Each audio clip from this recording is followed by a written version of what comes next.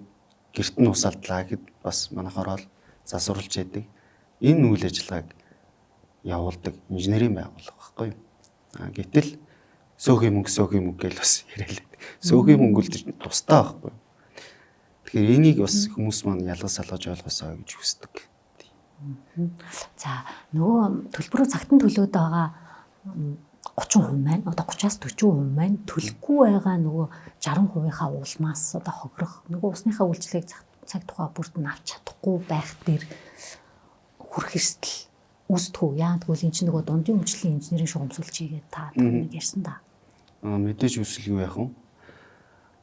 Ер нь манай байгууллагын хувьд дөрөнд би хийсэн 1500 орчим километр инженерийн шугамсуулжийг Улаанбаатар хотын хэмжээнд хариуцсан ажиллаж байгаа. За энэ маань одоо тооцоод одоо ингээд үзэх юм бол Улаанбаатар хотоос Ховд аймаг хүртэлх хэмжээний инженерийн шугамсуулж хариуцж байна. Маш урт юм байна. Тийм.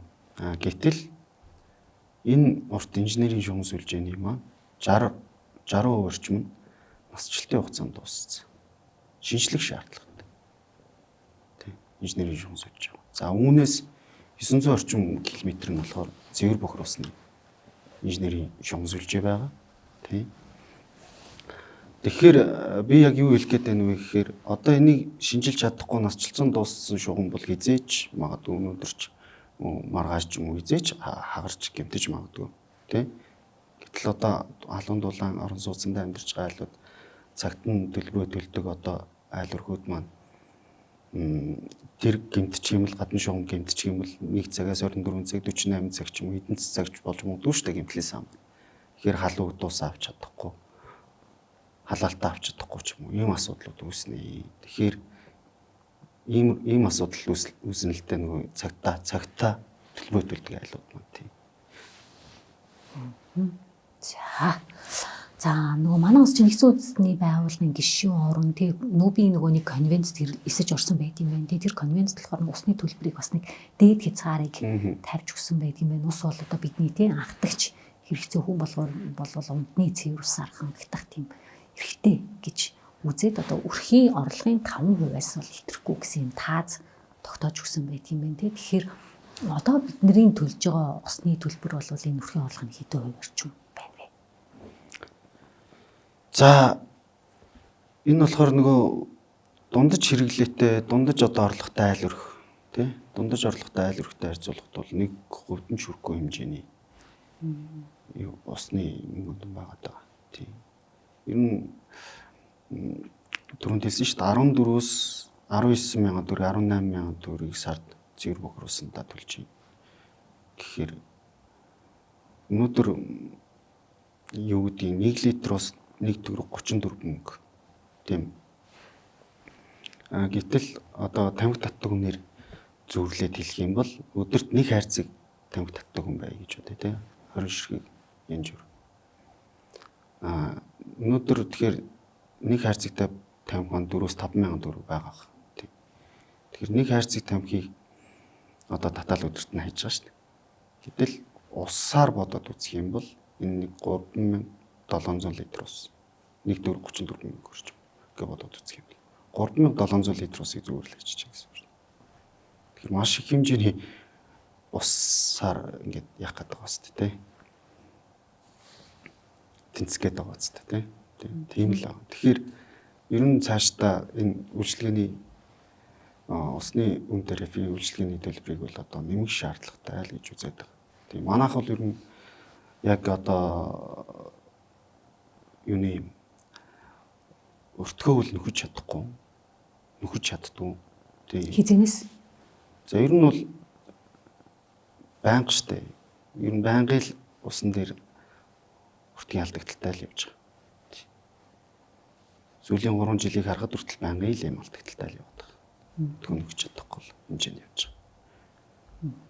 Тэгээд дээрэс нь бид нар чинь бас нөгөө танаа усны салбарынхны хүнддэг бас нэг асуудал нь бол бид нар зөвхөн усны үйлчлэгээний хөлсөөл төлж байгаа шүү. Одоо нөгөө газрын гүнээс олборлож байгаа тэр хязгаарлагдмал нөөц гэдэг байгаа бас тий. Газрын гүнээс одоо тэр олборлож байгаа усандаа огт бид нар мөнгө төлөхгүй байгаа шүү гэдгийг бас хэлдэг тий. Тэгэхээр яг тэр газрын гүнийхээ цэнгэг ус тэгээд ирлсэн тий. Тэр чинь гадрын ус биш шүү дээ. Бид нар чинь бас тэр талаараа анцтай улсууд. Тэр усыг үнэлэх тийм боломж байт юм болоо. Тийм саналыг та бүхэн эсвэл дээд удирдлагуудтай энэ төр танилцуулж ирсэн. Яг уу одоо нөгөө үйлчилгээний зөвхөн төлбөр шүү дээ. Одоо юу гэдэг тэр газрын гүнээс олборлоод хэрэглэгч таны гэрт очих хүртэлх үйлчилгээний 1 литр усыг таны гэрт одоо хүргэх тэр нэг хүн хүчний зардал, цахилгааны зардал гэдэг түрүүнд ярьсан зардлууд тийм. Тэрийг л одоо багтаасан зүгээр л үйлчилгээний төлбөр. Тэрнээс Монгол хүмүүс бол усаа үнэ үргэлж байгаа шүү дээ. Тийм. Тэгэхээр энийг орон даяараа эсвэл Улаанбаатарт л юм бид юм уу? Орон даяараа үйлчилгээний төлбөрөөр л тооцож авч байгаа шүү дээ. Европын орнуудад л гэхэд одоо юу гэдэг гэртээ нөгөө хуцаа угааж чадахгүй дандаа нийтийн нөгөө юмудад хуцамраа угаадаг ч юм уу. Ус нь маш үнэтэй учраас дандаа тийм нийтийн нөгөө угаалгуудаар ингэж оруулж хуцамраа угаадаг ч гэх юм уу те. Тийм байдаг. Тэгээд ус өдөр болгоно нөгөө ус мусанд ороод ингэж замраагүй хэрэглээд чаддгүй. Тийм нөхцөл. Бид нар чинь одоо юугаа хүртэл зөрүүлсэнд ашиглаж байгаа шүү дээ тийм. 0-д хүртэл тийм. Тэгэхээр одоо нөгөө түрүүн задгаа хэрэглээ гэдэг ингээ ирсэн тийм. Задгаа хэрэглэн дээр яагаад хүмүүс бас нэг хайхрамжгүй ханддаг зүйл нь гэх юм бол яагаад тоолуур зөвлөх өсөлгүй байдаг вэ гэхээр нөгөө усны алдагдал гэж нэг юм байдаг. Тийм. За орон сууц нийт аж ахуй удирдах газрын хэмжээнд болохоор нэг 7-8% одоо нийт худалдаж аваад хэрэглэгчд борлуулж авсан. Тэ? Тэрний 7-8% ер нь бол маш өндөр дүнэлттэй. 7-8% алдагдaltaй байж байгаа. Нөгөө инженерийн шугамсүүлжээ, хожирч унсан инженерийн шугамсүүлжээ. За мөн нөгөө тоолоргүй айлрахуудын бочгиогоор зүгээр л ус урсчихэд. Хэрэглэхгүйгээр урсгаж ин гэсэн үг. Тий урсгаж байна. Одоо нөгөө хойлагчин гэмтэлтэй ингээл усан туслаад гоожж л байдаг тэрийг тоод. Манайх тоолоргүй юм чинь. Гэтэ тэр хоёр амбулаараа манайх тооцоод сар төлдөг юм аа л төлж гэдэг байдалтай. Яг тийм хандлагын ялгаанууд гарч ирж байна. Гардаг. Тэгэхээр юу гэдгийг одоо манай хэрэглэгч дүүшлэгтүүд бас нөгөө энэ усны алдагдлыг багасгах, усаа юм нэг зорилгоорч айл өрхөдөд бас үзлэг шалгалт хийгээл ингээл явдаг л да. Тэгэхээр иймэрхүү зүйлүүд их гардаг л да. Нөгөө бүр хуучны 90-ад оных гэдэг юм 2000 оны их үеийн хуучны сулдууртайгаа тэгээд нөгөөдг нь ингээд бүчгнийхний дангийн ингээд гэмтсэн, ажиллахгүй болцсон. Тэгэл ус нь байнгын ингээл багаар гоожж л байдаг тийм. Тэгэхээр усны тусал бүр одоо үнцэнтэй шүү дээ, тийм үстэй. Тэгэхээр энийгээ бас ингээд харилж хамгаалдаг, хандлагаа өөрчилдөг ийм иргэд бас маш их байдаг. Тэгээд энийгээ урдаа авцсаа чи ингэж тэгэж гэдэг ингээд хэлэхээр юусаа авдаг, эсвэл хаалгаа нээдэг ч юм уу асуудлууд үүсгээд ингээд байдгаа. Ус ч одоо хязгаарлагдмал нөөц шүү дээ. За яхаа нүуний суралтын одоо ингээд их хоёрч том үйлдвэр барай сайхан ингээд бид нар бол усны хангамжиндаа хэсэг ингээд санаа зовхооргүй болж байна. Гэхдээ л энэ бид нар ингээд гүнээсээ авч маш их өндөр өртгөөр ингээд олборлох түгээх дунд нь шинжлэх гээл олон шат дамжлага бас дамждаг юм билээ шүү дээ. Тэгэхээр ингээд зарим тохиолдолд ингээд та бүхэн ингээд нэг захиргаан талтын арга хэрэглэж болохгүй юм уу? За жишээлбэл танаа ингээд дуудлага өглөөл бол танаа засварчин гүйжчихэд ингээд яг газар дээр нь ажиллаж байгаа шүү дээ тийм. Тэгвэл ингээд засах шаардлагатай бол та бүхэн засаад тэгээд төлбөрийг нэг усныхын төлбөр дээр нь шууд нэмээд одоо нөгөө яг ихэнхдээ манайч гэсэн ингээд дуудлага өгөл засварчсан тохиолдол байдаг. Тэгэхээр яг нөгөө засварчин маань зөвлөгөө өгөөд за барилгын материалаас ийм аваарай гэж зөвлөчөөд ингээд явдаг байхгүй. Тэгэнгүүт за нөгөө очиж авах гэж нэг усны хугацаа алдаж байгаа. За дараа нөгөө дуудах нэг хүн маань ирэх хүртэл бас ингээд хугацаа алдаад байт юм байлээ. Ингээд үнэхээр энэ чинь нөгөө нийтийн өмчөө ингээ ариг гамтай тий усандаа бид нар ариг гамтай хандахын тулд зарим тохиолдолд нэг жоохон захиргааталтай арга авч хэмжээ авч болохгүй. Одоо нөгөө хүний эрх мэрх гэсэн буу гомдол санал болно л доо. Тэгээд яг гоо бид нар чинь байгууллага бодоод аль болох арай чанартай одоо материалыг манайх ч бас энэ хэрэгжүүлж үзэж ирсэн тийм салбарууд дээр материал өгөөд тэрийг одоо шууд аваад тавих нөхцөлтэй өөр ингээд байрныхын мөнгөн дээр оруулаад ингээд тооцоогоор явж исэн. Тэгэхээр энэ дээр бас зөндөө асуудлууд үүсдэгтэй. Хэд үнэтэй байна ч гэдэг юм уу, иймэрхүү асуудлууд яриад. Тэгэхээр бид нар болохоор хэрэглэгчд мэдээж үйлчлэгийг чанартай өргөхийн тулд мэдээж чанартай сайн материалыг л хэрэглэгчтэй нийлүүлнэ шүү дээ. Тэгэхээр хэрэглэгч маань энэ дээр санал гомдол болдог нэлээд юм асуудлууд үүсдэг. Тэгэхээр энэ маань төр дээр нь зогссон ба. Удахгүй гэхдээ одоо бид нар хэрэглэгчтэй төлбөрөө төлөхөд илүү хялбар болгох, хэрэглэгчдийнхаа санал гомдлыг одоо түргэн шуурхаа барагдуулах зорилгоор ажлууд хийж байгаа. За энэ маань болохоор захим систем рүү шилжүүлэх ажлууд хийгдэж байгаа. Жишээ нь одоо төлбөрөө төлдөг айлууд маань болохоор хэрэглэгчийн C код гэдэг ингээд 8 оронтой дугаар байгаа. Дахин давтагдчихгүй. Одоо зөвхөн нөгөө байр тоод хороо, дэдгээр хорооны дэдгээр байрны дэдэн тоод гэдэг ингээд явдаг шүү дээ. Тэгхгүйгээр зөвхөн C кодоор харилцсан гэсэн. 8 оронтой дугаар. Одоо манай яг ажиллаж байгаа сайт гэх юм бол Biler UB конторцыг юм ингээд сайт байгаа. Тэр лөө ороод за хэрэглэгчийн код дээр нөгөө 8 оронтой байгаа гэхэд за кодон дээр бас тэр 8 оронтой байгаа гэхэд эхний ээлжин шууд нэвтэрч. Дараа нь та өөрөө кодоо солиод тэрэн дээрээсээ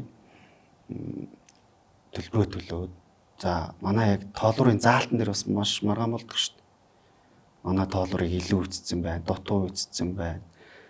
Илүү мөнгө авчлаа гэл ингээл асуудлууд үүсдэг. Тэгэхээр тэрэн дээр тоолуурын заалтууд нь өмнөх сарынх нь хэрэглээ төсөн төлбөр нь тэргээд тэгээд одоо нөгөө төлбөрийн баримт байгаа шүү дээ. Баримтын тэрнийхэн дагуу бас Gmail аяаруу бүртгүүлсэн Gmail аяаруу гэдээ явуулчихна. Тэгээд тэрэн дээрээс тоолуурынхаа одоо заалтыг тулгах ч юм уу ингээд асуудлууд өөрийгөө ингээ хянаа явуулчихна гэсэн үг л дээ. Хянах тийм бүрэн боломжтой болсон баг. Тэгэхээр энийг бас төдийлөн хэрэглэгчд маань сайн хэрэглүүж нэвтрээгүй байна. Ер нь бол бидний энэ талаар бол сурчлага хийж байгаа. Тэгэхээр энийг бас ингээд хэрэглэгчд маань сайн хэрэглүүж нэвтрээсэй гэж хүсэж байгаа. Та сайтын нэрийг хахад нэг хэлээд өгөөч. Маах болохоор Biler цэг UB конторцыг эмэн гэдэг. BILLER юм уу? Biler гэдгийг тэгж юм уу те? Жоохон тогтмол төвхтэй юм байна те. Конторцыг эмэн гэдэг чинь Осноо цэг UB цэг Go цэг эмэн гэдэг. Яг саяны код дээр одоо жишээлбэл бид нар цахилгааныхаа кодыг мэддэг болчиход байгаа шүү дээ те. Цахилгааны төлбөр гарлаа л бол одоо ингээд бид нар руу мессеж ирэнгүүтээ таны код чинь энэ шүү, төлбөр чинь энэ шүү, төлбөрөө ингэж төлөөрөө гэдэг ингээд мессеж ирж байгаа шүү дээ те. Усны дээр яагаад тийм төлбөрийг сануулсан мессежүүд явж байгаа. Ирж байгаа юм. Долоогт ирдэг. Тэрийг болохоор одоо нөгөө тухайн та өөрөө танай байгууллагыг таны гэрээг хариуцсан тухайн одоо салбар төвтэйг холбогдоод тэр борлуулалтын байцаагчтай. За яг би энэ дугаараар төлбөрийнхөө юг авмаар байна. Хэмжлэгийг авмаар байна. Гэхдээ мэйлээр ирээд байгаа учраас мессежээр ирэхгүй байна уу? Надаас утасны чинь дугаар бүртгэлгүй байж магадгүй. Одоо нөгөө маш олон хэрэглэгчд байгаа шүү дээ. Тэгээл тэр болгон одоо юу гэдгийг гэрээгээ хийхдээ хүртэл нөгөө буруу утасны дугаар өгчдөг. Тэрийг цаг хугацаанд ирж гэрээгээ хийдэг. Ерөөсөө хэрэглэгчд маань. Гэрээгээ юу гэдгийг жил болгон сунгаал хийгээл явах хэрэгтэй боловч тэрийг ерөөсөө ирж хийдэг. Би гэрээ хийх хэрэгтэй гэдгийг анхудаа сонсч. Тийм. Тэг гэрээ хийгээд гэрээн дээр одоо утасныхаа дугаарыг те өгнөр регистр бүх юм ингээд бүртгүүлээд ингээд явж байгаа юм бол тэгээд утасныхаа дугаарыг юу яхаар бол одоо тэр нэг UB Biler цэг UB контор цэг юм нэрээ ороод тэрэн дээр өөр утасныхаа дугаарыг шинжилээл мэйлээ шинжилээл ингээд явчихна. Тэгэхээр тэр бүртгэлтэй утасны дугаараар чинь танд мессеж осноо гэсэн мессеж ирж байгаа. За та сарын 20-ны дотор дэдэн төгрөгийнхаа төлбөрийг төлөөрэй. Задрааг харахыг хүсвэл гээд линк ирж байгаа. Тэр линк рүү дорнгууд нөгөө Biler контор руу ороод ингээд задрагаанууд мөх задрагаанууд орчиж байгаа. Тэгэхээр халаалт. За тэгээд цэвэр бохроос тийм гих мэдчлэн ингээд юм орж байгаа. Тэгээд дээрэс нь нөгөө хамгийн түрүүнд асуусан шүү дээ та нөгөө төдийлөн сайн мэддэггүй юу 1 литр усыг те сар жил хэдэн төгрөг хэрэглэж байна вэ? Яагаад мэддэггүй юм болоо, анзаардаггүй юм болоо гэдэг асуулт асуусан. Тэгэхээр байр ашиглалтын төлбөр гээд нийтдээ одоо халаалт цэвэр бохроос За тэгээд бас дулааны суурь өнөө. Дээрээс нь хог радио гэд ингээд төлбөрүүд нийлээд нэг байр ашиглалтын төлбөр гэдэг гарч байна. Тэгэхээр нийтэд нь л манайх нэг дидэн төгрөг гэд ингээд ойлгочдөг. Тэгэхээр яг тэрийг тухайчлан цэвэр бохир усныхаа төлбөрийг яг бид хэдэн төгрөг төлөв гэдгийг харж мэддэггүй. Тэгэхээр 1 литр усыг та 1 төгрөг 34 мөнгөөр авж байна. Дэлгүүрээс бид нар 1 литр усыг худалдаж, савсан усыг худалдаж авбал хэдэн төгрөгөөр авдаг вэ? 1500 авч байгаа. Тэгэхэд 2000 гоо. тий, гэрийнхаа ханаас зүгээр ингээд гоожж байгаа яг стандартд хүний бие орон нөлөөгөө те энэ чинь нөгөө ус өгөө өдөрт газар дээр одоо бүх үйл ажиллагааг явуулаад усаа дамжуулж байгаа шүү дээ. Ханнаасаа зүгээр авч байгаа стандартд нийцсэн усыг 1 литр дахин баг 1000 дахин өндөрөөр авт юм шүү дээ. Тий, хоёр одоо нэг 2000 төгрөг байгаа бох. Янз янзын нэг брэнд юмнаас үйлдвэрээс хамаарат. Тий. Хэд хідээр худалдаж авч байгаа байлаа гэдгийг бас хэрэглэгчд нь бодох хэрэгтэй. Тэгэхээр бохир ус зөв зүгээр юу гэдгийг ингээл бохир маань одоо бидний орон сууцнд хэрэгжилж байгаа даяг тав угааж байгаа. За ингээд бусад одоо бохир маань зөв зүгээр ингээл гэрээс чинь холдоол ингээл явчихдаг юм биш шүү дээ. Тэр чинь бас л усаар татан зайлуулж гэж байгаа байхгүй. Тэ? Бочкино татангууд ингээл усаар зайлуулж байгаа. Аяг тагваа угааж байгаа. Бас л ингээл усаар дамжаал ингээл зайлуулж байгаа. Тэр болгоно нөгөө достоо янз янзын одоо буруу хэрэглэнээс болсон юмнууд чинь инженерийн шугамсүүлж хотгон дээр очиод бүгд рүү таглараа үүсгэхдээ янз янзын маш их хэмжээний үүснээс одоо юу байдیں۔ Төрөл бүрийн юмнууд одоо ингээд сул турлуугаа игээд ингээд урсгачдаг. Тэгээ тэрнээс болоод нөгөөх нь бөглөрл үүснэ. Буцаагаад хотгон бөглөрөхөөр хотгаасаа хайлаад орчноо бохирдуулна. Тэгэхээр тэр болгоныг манай инженер техникийн ажиллаж 24 цагийн туршил тэр одоо хүмүүсийн буруу үйл ажиллагаанаас болсон тэр бохирын хотог руу орж одоо цэвэрлж үйлчлэгээ явуулдаг гэсэн үг л дээ. Засварлаж үйлчлэгээ явуулж байгаа. Энийг хэрэглэгчд мань бас сайн ойлгох хэрэгтэй. Тэгэхгүй болохоор бүх төрлийн юм сул дурлууга хогисаа биш шүү дээ сул турч тий. Тэгэхээр энэ рүүгээ битгий гэж бас уриалмаар санагдтыг.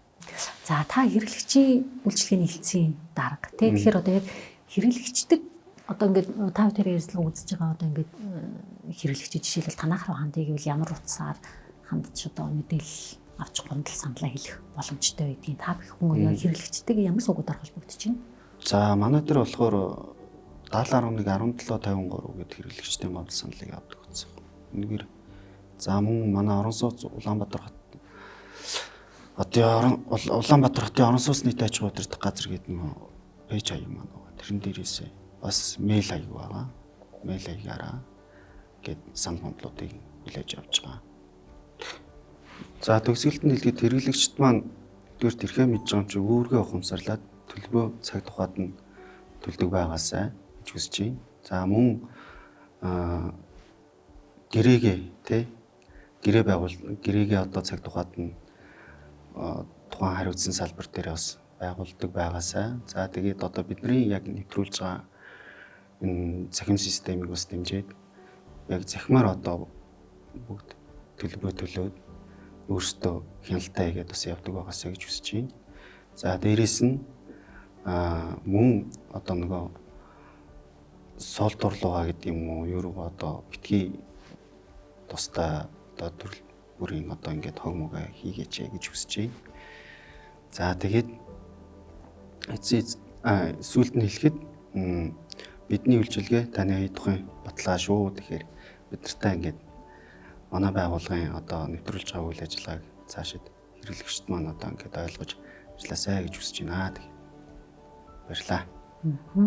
За бид өнөөдөр орон сууц нийтийн аж ахуй удирдах газрын хэрэглэгчийн үйлчилгээний хэлтсийн дарга шинэхүүтэй за усны төлбөрийг хэрхэн тооцдог болон за усны төлбөрийг цаг тухайд нь төлөөгүйгээс одоо энэ орон сууц нийтийн аж ахуй удирдах газар гэж энэ 2001 зүүнтэй энэ том айлын ажил одоо яаж удаашрдаг хэрэглэгч бидний үйлчилгээнд ямар сөрөг нөлөө үзүүлдэг талаар ярилцлаа. За баярлалаа. Баярлалаа.